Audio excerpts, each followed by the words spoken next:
Well, hello, everybody. Good afternoon. My name's Charlie Banner. Welcome to the second episode of Have We Got Planning News for You? Can I start by thanking you all for joining us? We're currently, the numbers still increasing. We're already well above our figures for last week. So thank you very much for that. Welcome back to those who joined last week, and hello to the newcomers. As those who watched the last episode know, the idea behind this show is to provide an informative, but just as, if not more importantly, an informed and light-hearted take on recent events in the world of planning. As I reiterated last time, this isn't a webinar. There will be no slides, but there will be drinks. I got my beer this time. The Diet Coke has been put firmly to one side. Cheers. So strongly encourage you to watch what follows on with a tipple of your choice. As you know, this is a free show. But can I remind you, there is a link in the invite to the NHS Appeals Just Giving page. Please feel free to make a donation to that or to a local charity of your choice. Appreciate there are a range of other charities close to people's hearts too. A few little bits of housekeeping. We suggest you use the gallery view function in Zoom. That will be easier to follow. If your connection is lost, simply rejoin using the same link and meeting ID. And please keep a record of that, the ID and password, because we're going to make that the same for every week going forward to make it easier for you to log in. Please do provide, as per last week, any questions or comments in the Q&A function.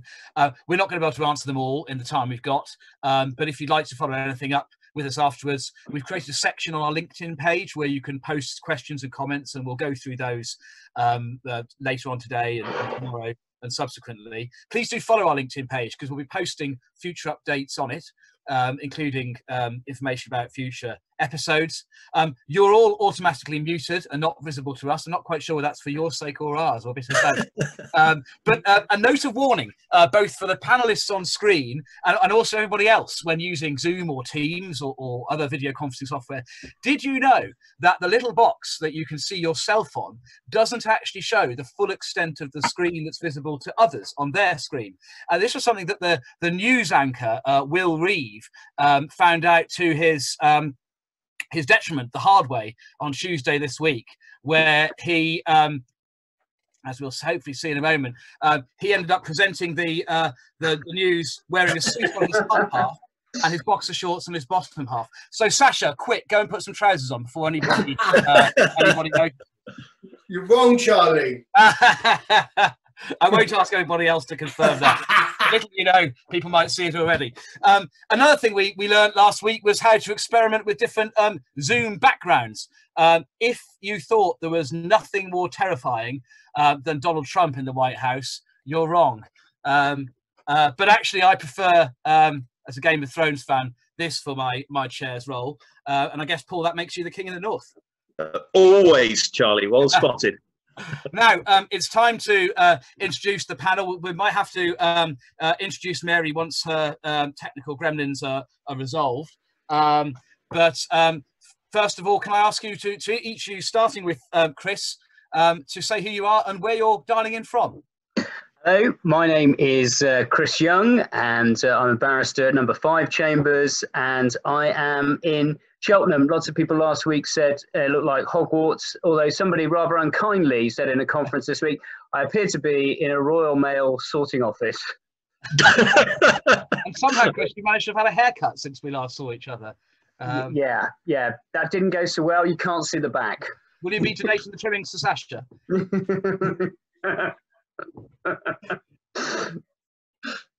And Sasha White, Trinity College, Cambridge, reading law. Oh no, sugar, that was the wrong script.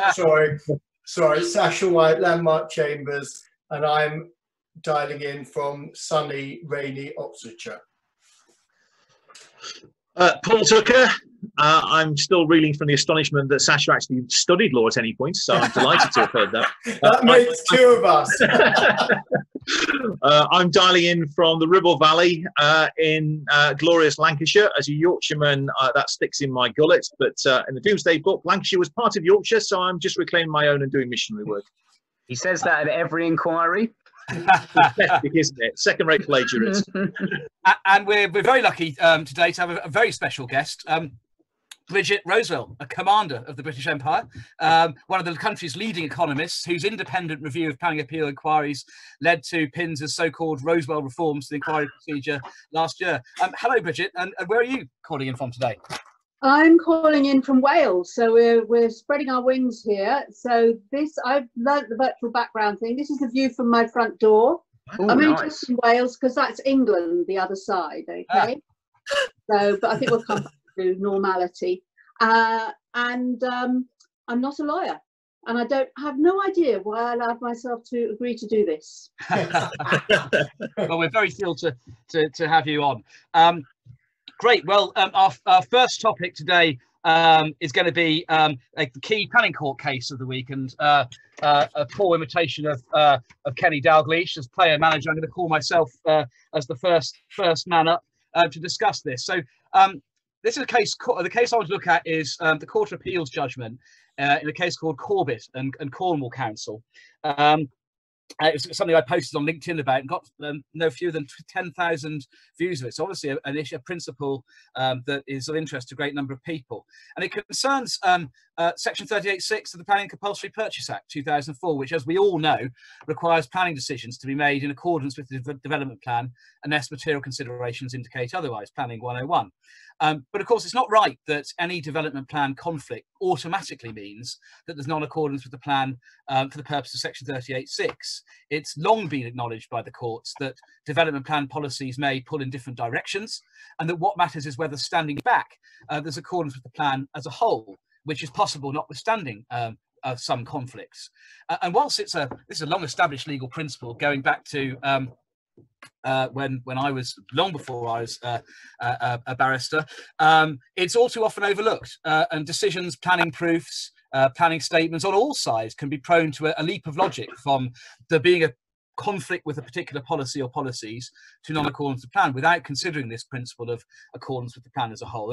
And the Corbett case illustrates the importance of this principle. The case itself concerned a development of 15 static holiday caravans along with 15 holiday lodges, which extended an existing holiday park in Cornwall in an AGLV, area of great landscape value. And the case officer's report identified that there was some limited harm to the AGLV, not much, but some limited harm, and on a localised level. And that brought into play policy 14 of the Cornwall local plan, which says that developments will not be permitted, even if they cause harm to the AGLV. So even if there's some limited harm, on the face of that policy, there's a conflict, and the development will not be permitted if there's any harm at all. Against that, policy 5 of the same plan provided support for upgrading existing tourism facilities, such as the one in play, bearing in mind, of course, that a large part of Cornwall's economy is the tourism industry. And disagreeing with the High Court, Lord Justice Limbom in the Court of Appeal said that the council had been fully entitled to proceed on the basis that the proposal was in accordance with the development plan, despite that conflict with policy 14. Though policy 14 had unqualified wording, development will not be permitted if it causes harm to the AGLV, that didn't mean that policy 14 had automatic primacy over other policies within the plan, such as policy 5, the tourism policy, which was supported development. And what Lord Justice Limbom held essentially was that whichever policies in any case win the internal tug of war within the development plan for the purposes of informing a conclusion as to whether there is accordance with the plan as a whole, that's a planning judgment for the decision maker in the circumstance of the case. It's not really a matter of hard-edged legal interpretation of the policies in question. And he went on to stress he wasn't saying that a single policy conflict could never lead to non-accordance with the plan as a whole. It might do, but it might not. But the critical point is we should never assume without more that a conflict with one policy or more than one policies means non-accordance with the plan. There's a intermediate step of logic, which is to consider what, if any, consequence does that conflict had. And I just flag up before handing over to Sasha to comment further on this, that this is a principle worth bearing in mind, particularly in the context of tilted balance policies that you often, if not always, find now in post-framework local plans, where the tilted balance is effectively incorporated into the development plan, so that if the plan is out of date, for example, because there isn't a 5-year supply, then a tilted balance applies. And if the adverse impacts don't significantly and demonstrably outweigh the benefits of granting permission, then not only is the plan supported by the framework and the tilted balance in the framework, but it's also supported by the development plan's own built-in tilted balance. And in that scenario, hello Mary, in that scenario, if the tilted balance is in favour of development, then that can override policy conflicts and mean that you're in accordance with the plan as a whole, even if there are individual breaches. And an illustration of that, and I suppose I am bragging here a bit, one of my own cases, Imagine that. How uncharacteristic. A case I did with Guy Wakefield of Ridge for my friends at Carla and Cab International Scheme in Wallingford, South Oxfordshire, where Christina Downs, a really brilliant inspector, found 8 individual policy conflicts with that scheme, nonetheless accordance with the plan as a whole. So that's just a flavour of the application of that principle, and something to bear in mind, I think, has added importance in light of the Corbett judgment. Sasha, what's your take on the judgment? Well, I think it's incredibly seminal. I think I'm slightly worried about putting us collectively, apart from Bridget, out of business, because probably the most fertile ground of cross-examination in my career has been planning proofs that focus on the reasons that justify the refusal rather than looking at the development plan as a whole. And it's remarkable how many officers believe that you need to focus on the reasons that justify the refusal rather than doing a proper section 38.6, which looks at all the policies in the round. And the point that Lord Justice Lindblom absolutely grappled with, and he consistently makes this message, is you need to do a weighing and a balance between those policies that pull in one direction and those that pull in the other. So I think for any officer wanting to see a succinct and correct approach to section 38.6 and the determination of applications, read Lord Justice Lindblom's judgment in this case. Absolutely. A couple of comments. Somebody's asked rather interesting. Catherine Else has asked, Leonie Haim has asked, does this principle of development plan as a whole apply also in the plan making context when you're looking at general conformity with development plan? Probably different considerations, but the underlying principle Lord Justice Lindblom highlighted, which is this is all really planning judgment, weighing up to what extent is a conflict with consequence. I think that is certainly something which is applicable there. Someone asked, what does Chris keep looking down at? I'm assuming, Chris, you're checking that you're wearing trousers in light of so hopefully you are. That's what Hugh Richards asks, so that's the answer to that question, Hugh. Lots of people asking me to show the video of the American chap throwing a cat in, but I don't really want to get struck off the bar for something else. If I'm going to get struck off the bar, I'd rather do it in far more glorious ways than that, I'm afraid. Frankly, Charlie, it's amazing it's taken this long for that. Absolutely. So remain seated, Charlie, please. Well, I know what I do. I always I do like the fact that somebody once told me impersonating a barrister is a criminal offence that carries a potentially life sentence, but I'm so relieved no one's actually managed to find me out yet. I suppose it has to be recognisable, Charlie. That's the problem. It has to be. That's true. And I'm not kidding. Well, Charlie, then you'd have 9 concurrent sentences, frankly. Quite. Now, let's move on from the planning court to development plans. And St Albans local plan inspectors wrote to the council a few days ago. And Mary, it wasn't good news for St Albans Council, was it? No, it wasn't. And I would like to combine my piece here about the St Albans local plan examination with a few shout outs, if I may.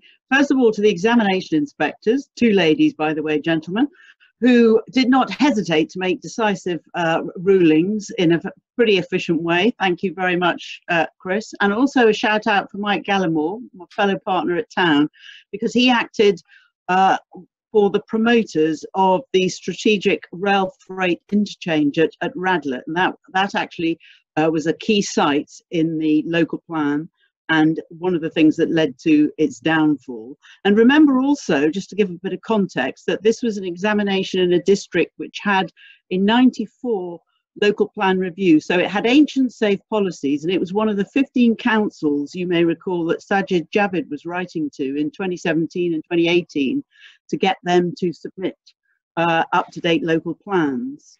So eventually, this local plan was submitted after the 24th of January 2019. So that was it was being examined under the current MPPF, and it's interesting in particular, I think, for that reason. And it was also fairly clear from the outset that the inspectors they had a number of issues, because as soon as that plan was submitted, they started asking additional questions. Following a 3-day session, three days of hearings in January of this year, they issued a ruling indicating that they were very unhappy on a number of matters relating to, in particular, the first matter that they were concerned about was the Radlett site, that being a site which had planning permission granted on appeal by the Secretary of State in the Greenbelt for this strategic rail freight infrastructure, and the council was seeking to allocate that site for a significant number of houses, which would have precluded the rail freight interchange coming forward. But the council had not treated the rail freight interchange as a strategic matter, therefore had not consulted on their neighbours about the loss of it. Neither did they regard the allocation of the significant amount of housing in the Greenbelt as a strategic matter, and they didn't consult their neighbours on that either. So there was no consultation on those two key issues. They also had unmet needs, and they couldn't demonstrate that they had been adequately consulting under the duty to cooperate in respect of that. They hadn't prepared their plan in accordance with their statement of community involvement, because in that they had said they would produce a preferred options, but they didn't produce a preferred options. And they failed to provide adequate evidence to justify the exceptional circumstances to releasing and then allocating land from the Greenbelt to housing. There was also a consequential failure to identify, let alone review, reasonable alternatives, and indeed sites that were regarded as seemingly credible and obvious reasonable alternatives were not assessed. So, I mean, all in all, a bit of a disaster, I think it's fair to say. And although there has not been an official letter back to PINS, the councillors, the leaders of the respective political parties at St Albans, have all made short press statements. You can see them on their websites. None of them have indicated an appetite for challenge. And Mike Gallimore tells me that the leader of the council attended a webinar with a consultancy this week, in which, again, the leader did not indicate that they had an appetite for challenge. But curiously, what the leader did say was that government had known about the strategy. This is MHCLG. They'd known about this strategy, and they had not said anything critical to the council about that strategy. That reminded me of Sevenoaks. Do you remember Sevenoaks came a cropper last year in respect to the same thing? They weren't allocating land for all their OAN. They had failed to consult with their neighbours in relation to their failure to meet their OAN, and asked them could they meet it too, taking the view that there was no chance their Greenbelt neighbours would. And the examination inspector said they'd failed on the duty to cooperate. They got really their leader wrote a really aggressive letter, I thought it was aggressive, to PINS, complaining that PAS, the Planning Advisory Service, hadn't identified these issues. Leading counsel, advising the council, hadn't identified these issues. It was sort of everybody else's fault, but not their fault. And indeed, they tried to interest the Secretary of State in their complaint, but that fell on deaf ears. And so, following on from Sevenoaks, who, by the way, also failed to withdraw their local plan, and so last month got their final report from Inspector Karen Baker telling them to withdraw. I think both of these are examples of Greenbelt authorities needing to work harder on duty to cooperate with their neighbours, needing to ensure that they ask their neighbours to meet any unmet needs, and in the case of St Albans, needing to ensure that the duty to cooperate covered all strategic matters. And they did not have any statements of common ground. That's another thing which clearly the MPPF 2019 requires you to have, which they did not have. Position statements do not cut it. And Paul, what's your take on this? Is it salvageable, or where do they go from here? Oh yeah, I've put just thinking about what Mary said. Apart from all of those issues, the plan was fine. I think extraordinarily. I should know. I too would like to shout out to Louise Crosby and Elaine Worthington, who are the inspectors that wrote that report. Their previous hits included the a particularly excoriating report in relation to Uttlesford, written around the same sort of time. Robust, thorough, and hardly unexpected, frankly. What it beautifully illustrates, in my view, is why our system's broken, because the examples that we just talked about are failures of process. We used to have something called a principle of subsidiarity. It's a European law thing, so I probably shouldn't say it out loud to some of our audience, where decisions should be taken at the appropriate level of governance. And I fear that what we've had demonstrated for the last decade or so is that the district councils aren't the appropriate level of governance to make decisions about what the housing requirements should be. When I started back in the early 14th century, we used to have these little thin documents called RPGs. That's before the RSS stuff and our bizarre foray into cul-de-sacs and examining those. And they'd have numbers in. They'd have numbers for the metropolitan districts. They'd have numbers for the counties. And then once the district councils got the numbers, it was their job to allocate sites. We used to have model policies as well. So it used to be quite easy to be advising authorities to be able to bring local plans forward, because they had the figure, they had the model policies, and they then just had to get on with what the sites were. And we used to have a principle from a case called electricity supply nominees, where the presumption was the plan was fine, and it was up to an objector to show which bit of the plan was a problem and to demonstrate. Burden of proof was on them to demonstrate why it was rubbish in land use terms. That was much, much easier than this nebulous soundness notion, which gets us down all of these cul-de-sacs. Please don't misunderstand me. It's been great for work over the last decade, but I've started to have enough of it, and I'd like to go back to normal, please. Thanks, Paul. Mary, we've had quite a few comments wondering whether you've changed your name. I must say, I'm probably not the only one of our panelists. When the black screen came up with an unknown name, I was braced for the porn bombing to start. But Mercer, can I just explain that Eleanor Hillier is my daughter? I see. It's a great relief to know that it was you and not the beginning of some onslaught. We must move on, and we're going to move on to the key appeal out from the last few days. And well, last week, Chris, you had the pleasure of telling us about Paul's great success in the Seashell Trust Greenbelt case, whilst Paul tried not to grin too hard. And Paul, this week, I gather it's payback time. Yeah, I've been asked to read this by a Christopher from Cheltenham. This was a remarkable decision, fought against the odds, and brilliantly demonstrates the ability of the advocate for the appellant. Is that right? Sorry, I'm just... Genuinely, actually, it was a cracking decision. I should say it's a decision in South Oxfordshire. South Oxfordshire is a district with very little controversy, generates very little work for the planning profession. Apart from not signing up to the agreed distribution of housing need, the most stop-start plan ever produced, multiple refusals and appeals, and the promise of an EIP coming up later on this year, which will be the biggest bun fight of my professional career. This decision actually is interesting because this decision resulted in outline planning permission for 500 houses in the Greenbelt, where the Secretary of State ultimately decided very special circumstances existed, but also that there were benefits in Greenbelt terms in terms of openness, that there were benefits in heritage terms, and there was overall compliance with the development plan. It really is, if I may say so, being seriously, it's an absolute slam dunk victory for the appellants in relation to that.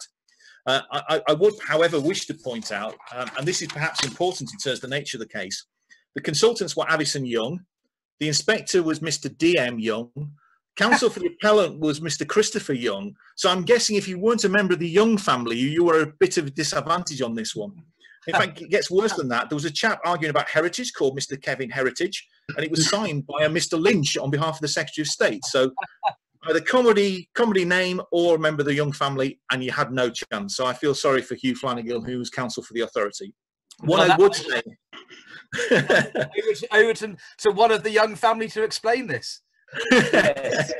Yes. Well, look, the inspector is called Dominic Young, and I need to make absolutely clear he is no relation at all, apart from my half-brother.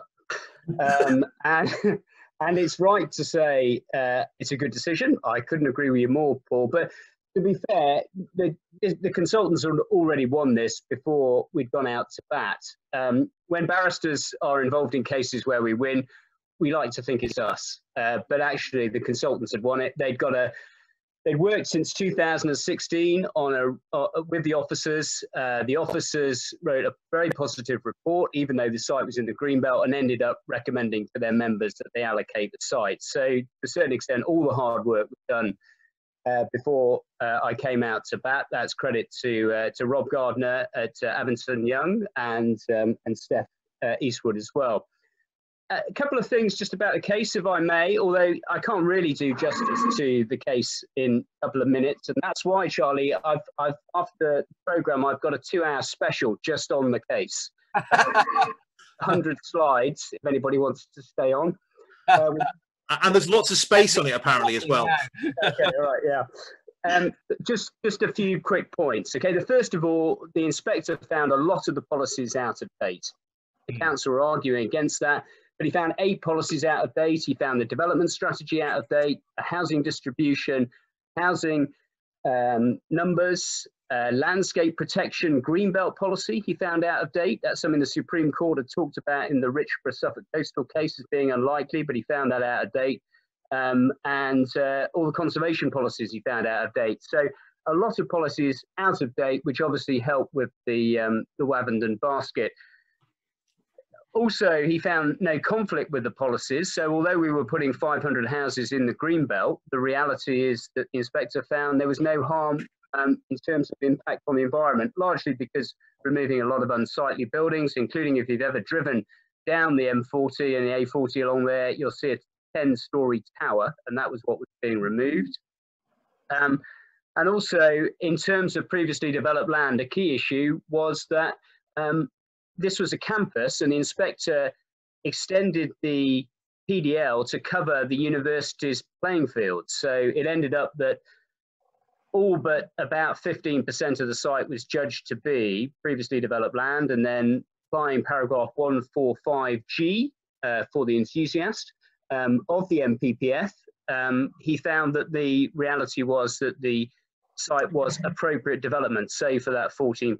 And for the remainder, he found very special circumstances. The last point, though, just very quickly, is interestingly, both the Secretary of State and the inspector found that the proposal complied with the development plan, that despite the fact that it was a lot of houses in the Greenbelt. The inspector found that it complied with paragraph 11C. So it was consistent with the development plan, and planning permission should be granted promptly. The Secretary of State disagreed. Although he found it complied with the development plan, he said 11C only applies if the development plan is up to date. And South Oxfordshire's plan is many things, but not up to date. So he didn't apply 11C, but luckily for us, the inspector found that the tilted balance applied anyway, and 11D applied. I won't go through that whole process, but he obviously found the most important policies were out of date, and found a lot of appropriate developments, and then found very special circumstances as well. So a really comprehensive and helpful inspector's report. Absolutely, and of course, it's no coincidence that that decision came out. I think was it a day after the Seashell Trust case, and a clear message. And we're going to come back later on to the issue of or leadership MHCLG can provide. It came out on the same day that South Oxfordshire asked for a relaxation of the 5-year land supply, Charlie, which is a bit ironic, really. It did. So it's a clear indication of the extent of leadership and direction that Robert Jenwick's going to give, and to be welcomed. In relation to that. Get your PDL Greenbelt sites out. Right. I'm saying, can I just one second, Sash? Let me just tell you this: that we have a term at the bar known as a beauty parade, where barristers pitch for a particular project. I must confess, I lost the beauty parade for this particular project to Chris, and worse still, this wasn't the only time I've lost a beauty parade recently to one of my fellow panelists. I lost another beauty parade a few weeks ago to Mr. Blackburn 2020 himself, Paul G. Tucker. Now, why do I mention to an audience of 4 the fact that I have been judged to be less beautiful than my 2 colleagues? Well, it gives me an excuse to tell you the reasons why I was told that I was not as beautiful as Paul Tucker QC. I was told that the clients wanted an older man with more grey hairs, and I think that overall is a score draw, don't you, Paul? I'll shake on that, Charlie. Cheers.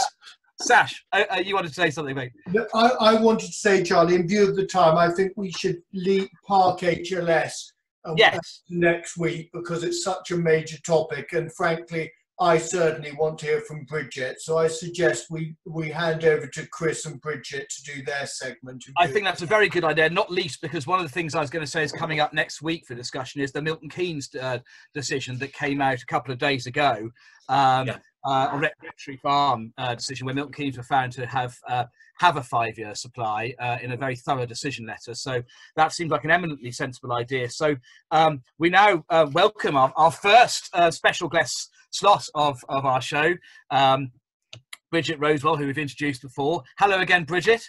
Hello. And Chris, you've got some questions that you're going to raise with Bridget for her comment. Yeah, Bridget, welcome. Thank you very much for coming on Have We Got News. That's very, very good of you. So thank you very much from all of us. Okay. That's okay. I'm looking forward to it. Okay, and this is not cross-examination, just for the avoidance of doubt. Gentle Parkinson-type questions. Okay. So I'm sure all of you do good cross-examinations rather than the. I've been the victim of poor ones as well as good ones in my time. David Cooper was very keen to join in and cross-examine you, Bridget, but I had to break it to him. That's not quite how the webinar format works. Sorry, David. Oh, sorry, David. So, Bridget, my first question is: a year on, the recommendations you've made have been implemented largely by PINS. We'll come on to what hasn't been implemented a bit later. How do you feel that it is working, and whether your recommendations have been followed?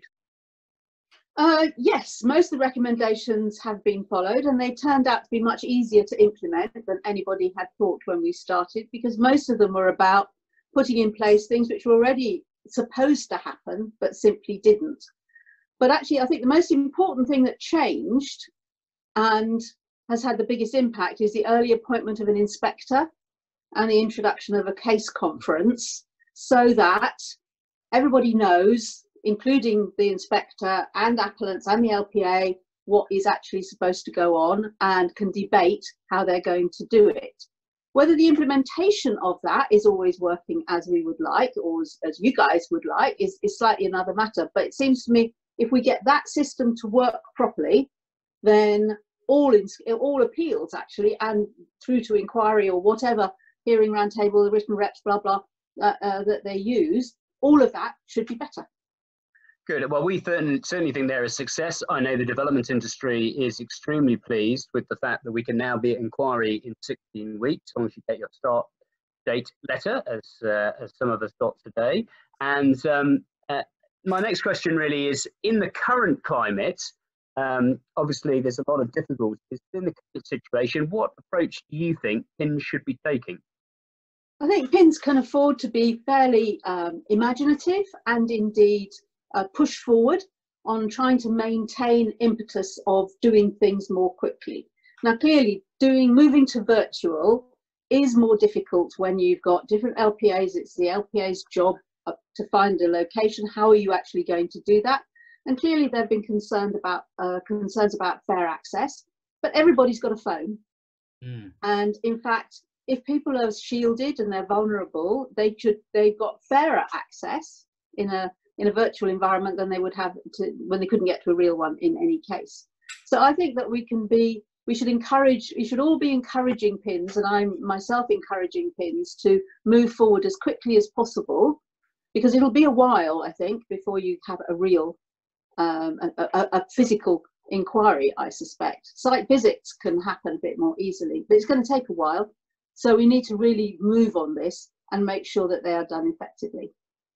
Okay, can I ask, you were obviously very heavily involved in discussing matters with PINS throughout your review. Are you currently having a dialogue with them at the moment? Yeah, I've had a conversation with them. In fact, after I listened to you guys last week, that's what I did. I got in touch with PINS and said, can I help? What can I do to help move this forward? And to give them, it's a very widespread organisation. You've got lots of different kinds of inspectors, to give them the courage and the imagination to pick this up and to have the willingness to take a few risks, I think, in implementing these things. It's difficult when you're a government agency to take risks. You know, it's not encouraged. Under these circumstances, it has to be done. Yeah, I mean, I think that culture point comes across very clearly from what we're understanding and hearing from the market. But equally, I think the industry is really keen to help the planning inspectorate. There's a lot of knowledge out there, a lot of experience. Barristers, for example, we know all about virtual proceedings because they're carrying on in court. I mean, would you encourage planning inspectorates to reach out and yeah.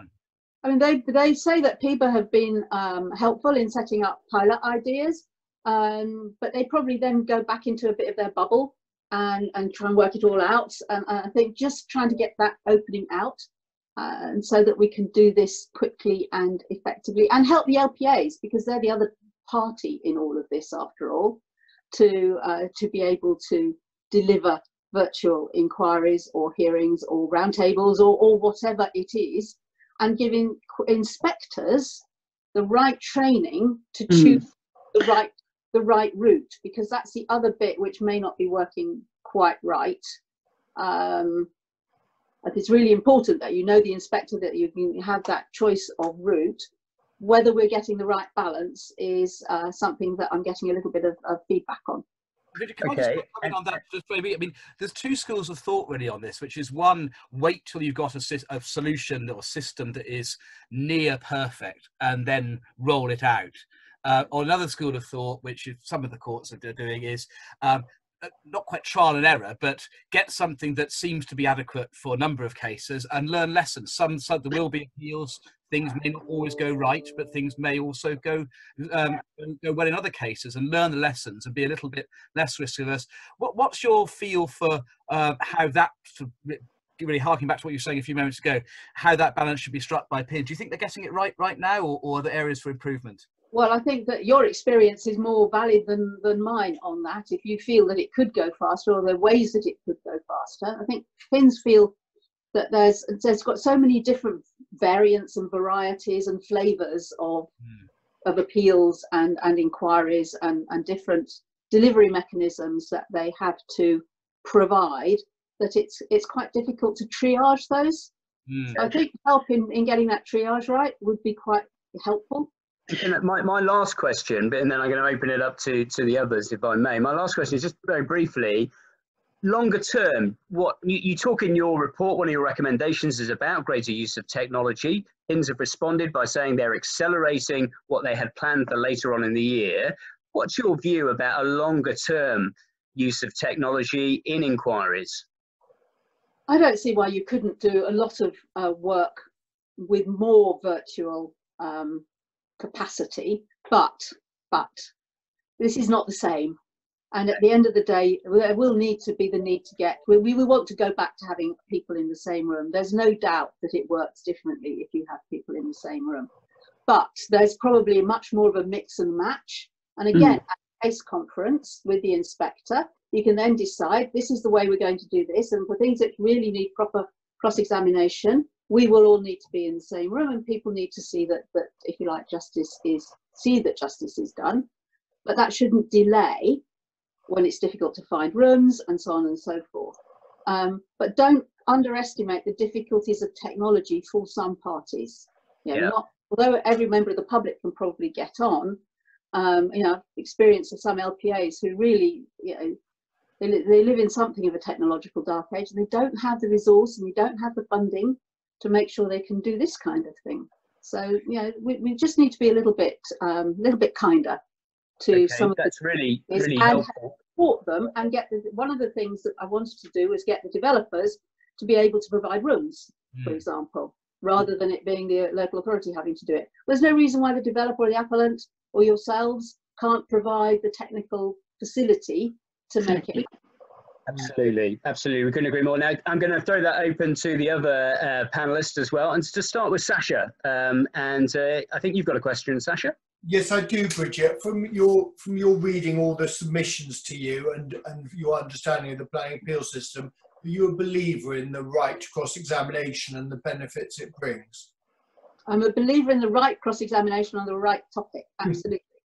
There was, and I had no real pushback.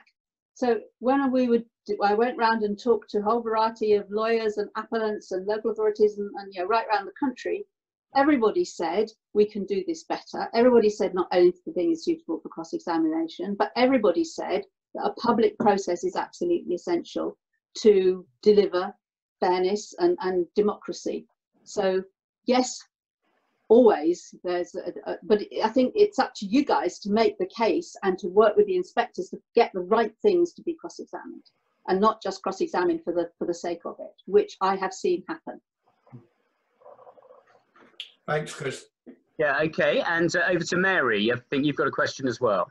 Yeah, can I just start with an observation? Last week, Charlie was talking about a sort of mock trial that they did in Landmark, where they deployed Robert Carnworth, to be the judge in a mock trial.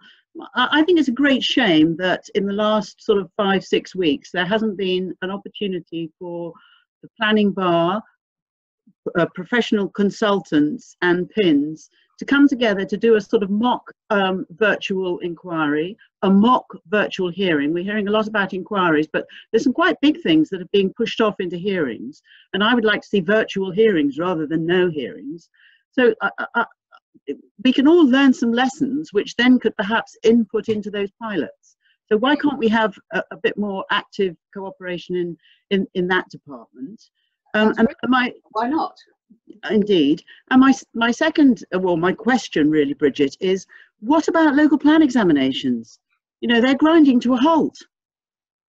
Right. Well, I have a more fundamental problem with local plans, which is I think the whole system is broken, and we should abolish the local planning system and do something completely different. And I made a contribution to the policy change thing on planning, but we probably shouldn't go there. I think that's for the white paper, isn't it? We have to have the examinations, and again, I really don't see why those can't be done they should also go ahead. And we should not allow what's happening at the moment to allow the further delays in this horrendous process which goes on. I know, okay, we've all made money out of it, but it's just stupid. But while we've got it, we've got to make sure that it continues to happen. Housing need is not going to go away just because we've had a disease. And indeed, getting construction back on track and accelerated again is going to be really important. There's no case for delay either on numbers or on EIPs, in my view. Agreed. Okay, and Paul, I think you've got a question as well. Yeah, I do, and it's a more nitty-gritty question, which really follows on from the questions that you've answered before, Bridget, which is when we're going to case management conferences or listening to case management conferences, what tends to happen is topics are pushed into roundtables. So can we deal with design, landscape, ecology by a round table, and highways and planning by cross-examination?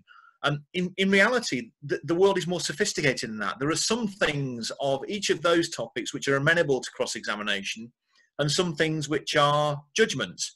And I absolutely deprecate cross-examination on what's really judgment matters. And yet the sophistication of that subdivision doesn't seem to be coming through into the system. We're being pushed into topics rather than into, are there areas upon which cross-examination would be worthwhile within topics? I'm really, really interested in your view because of how the system is operating. I strongly resisted having a topic-based menu.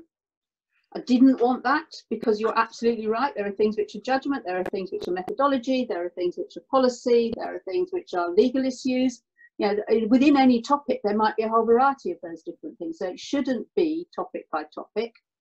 And if it's developing that way, and there is a tendency, after all, for people to want nice, clean rules, and just to, you know, okay, tick, tick, tick. We're all, you know, we can all be guilty of that. But I think that's not appropriate.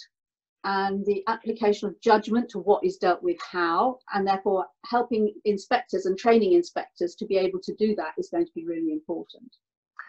And after all, the whole purpose of this review was to get things done more quickly so we could deliver more houses. So that's the other part, the context. And the policy context for inspectors is also something that we really need to make sure happens. Can I just ask you, Bridget, I've been looking at the chat. We've had lots and lots of questions. We can't deal with them all now, but Gemma Jenkinson asked, she received an email today from Bromsgrove Council, and they said, I'm afraid the officers, in terms of their local plan, they just don't have the technology at home to progress this. What would be your response to that if you thought that was leading to a delay in progressing the planning system? Well, at one level, get it. At another level, I do have some sympathy because there are security and cyber issues around people using their own equipment and so on, which people can get very hung up on. There was a whole thing about people, crashing into Zoom meetings and doing God knows what. So yeah, I have some sympathy, but not a lot, because I think there are ways around this. You just need a bit more, you just need to encourage people to get imagination. We've got to progress this stuff. Great, super. Back to you, Charlie. Thanks, Chris. Bridget, a lot's been said about whether remote proceedings might be detrimental to members of the public being involved, particularly those who are less familiar with the technology. Do you think in the longer term, technology might be able to be used in conjunction with an in-person inquiry to widen the net of members of the public involved? Because I don't think it's inaccurate to say that the category of the demographic of members of the public who tend to turn up at inquiries tend to be those who are retired, simply because they have the time and the ability to turn up. Not always, but tends to be. Do you think that actually using tech might enable those with childcare issues, those who can't get time off work, those with mobility issues and access issues, to participate who currently can't? And if so, do you have any views on whether that would be something that would enhance the process? Well, it certainly would enhance it. And I made that point earlier, that if there are people who say can't get out of the house or can't get away from the work, then allowing a window where you could get onto something like this process would be helpful. But the other thing I think that is really important about the technology is that we will need to think about, because it's actually takes up much more bandwidth, is how you actually present a project. So being able to show people what it is like. Too many of I'm sorry, it's a bit of a hobby horse. We show things without people and not in a people eye view for developers, and actually getting it into a people person and being able to show a fly through or what it would be like to go through this. That is actually would be a great use of technology, and would help people understand what it is you've got in a proposal. I agree with you, Bridget, and I think actually this is a great opportunity which we might have taken 5 years to get from A to B. We could get to B a lot quicker potentially, because this is being forced upon us. And I also think there's a great opportunity, for consultation and for new technology to be used in public consultation on applications.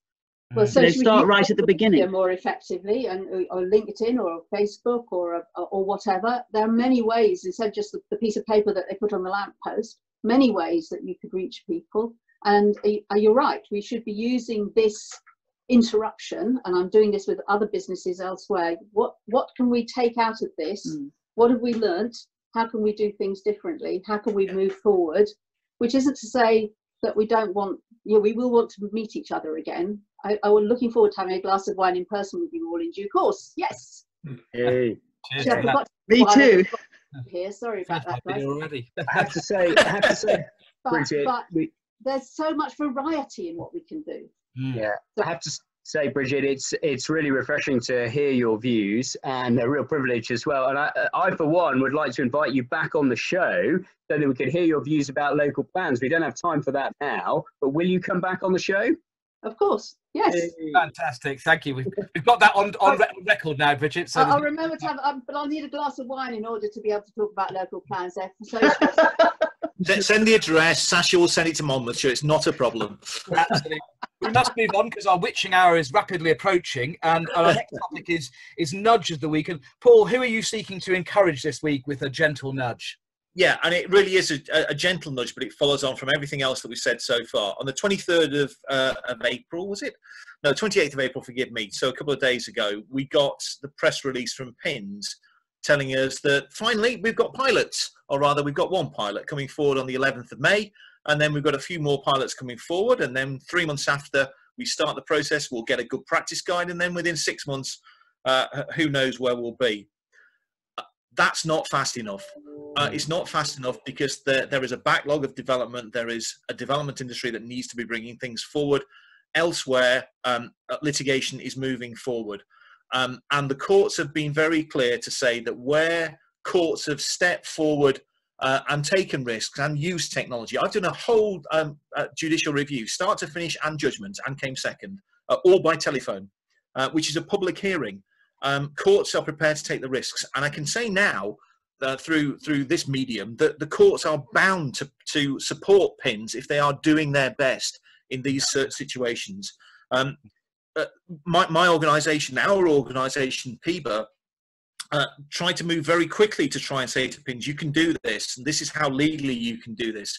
There are now all the hundreds of members of the Planning Environmental Bar Association, all at one, coming together saying we're here to help PINs. I'm sure the Law Society and the RTPI are exactly the same. We want to nudge this process along, not just for the immediate future whilst we're all in lockdown and we have to do it this way, but coming out of lockdown and then into the future, because there will be some circumstance in which we can do it properly. So that's my nudge of the week, and let's hope it works. Yeah, well, amen to that, Paul. If we can get 5 barristers to run a webinar for many thousands of people, PINs one via public inquiry. Amen to that. I know that there are some people from PINs listening today, and that's meant both through PIBA but also individually. We're here to help. You're even, if anybody's interested, even coming on the show and discussing it constructively on that, you're very welcome to do that too, if that's of any interest. I was going There is no payment, though. Just to be clear, yes. No payment for guests. None at all. No, absolutely. Well, Charlie, as Chris is offering all sorts of invites, I'm going to offer one. I know we've got a presence from the Chief Executive, so it'd be delightful to have her presence on a future webinar. We'd be delighted to have her. They're not webinars, Sasha. I keep telling you, they're not webinars. I must add some happy news, because you can call them. I'm not quite sure what COVIDars. Didn't you call it COVINars? COVIDars. Excellent. Something that was vexing me earlier in the week, I'm pleased to say I've got happy news in this regard, was that the inspectorate were engaging in practice of not issuing start letters for new appeals, which of course meant that the various pre-inquiry steps that could be gone through without meeting a person, the local authority's deadline for a statement of case, any Rule 6 involvement, deadlines for statement of common ground, the case management, phone hearing, proofs, and everything that's needed to get something inquiry ready was put on ice, which would only obviously exacerbate the COVID delay. I'm pleased to say things seem to have changed today. I've certainly, in 2 cases that are affected by this, got start date letters. Chris, I think you alluded to the fact that you've had something similar. So just a shout out to those at PINs who've responsible for the change of tack.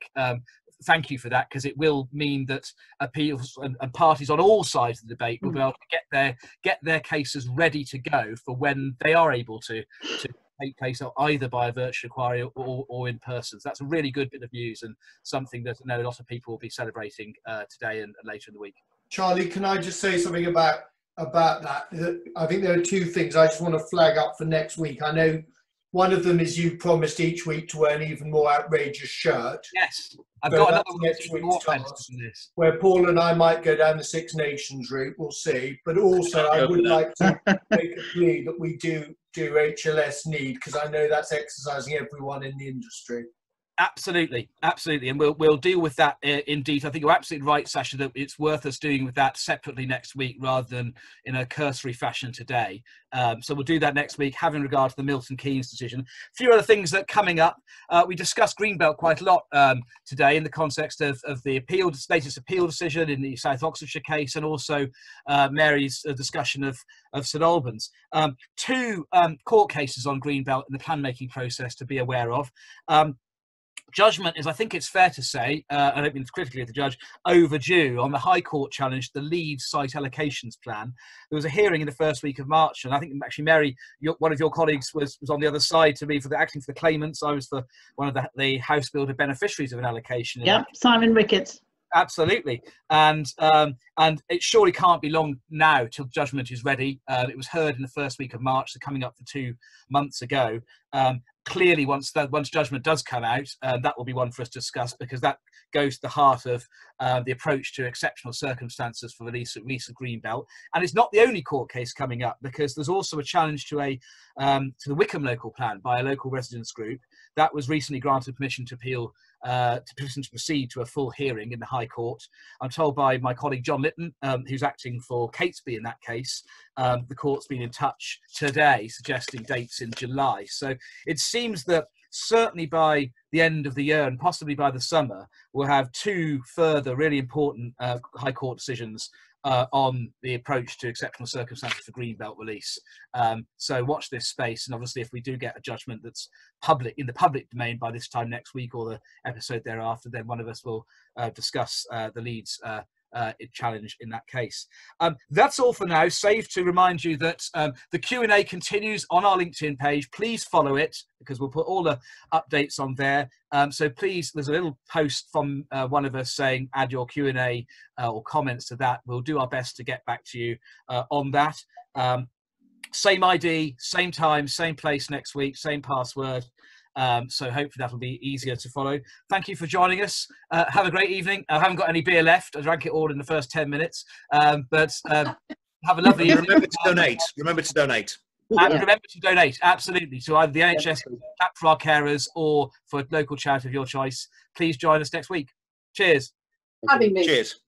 Bye, everybody. Bye.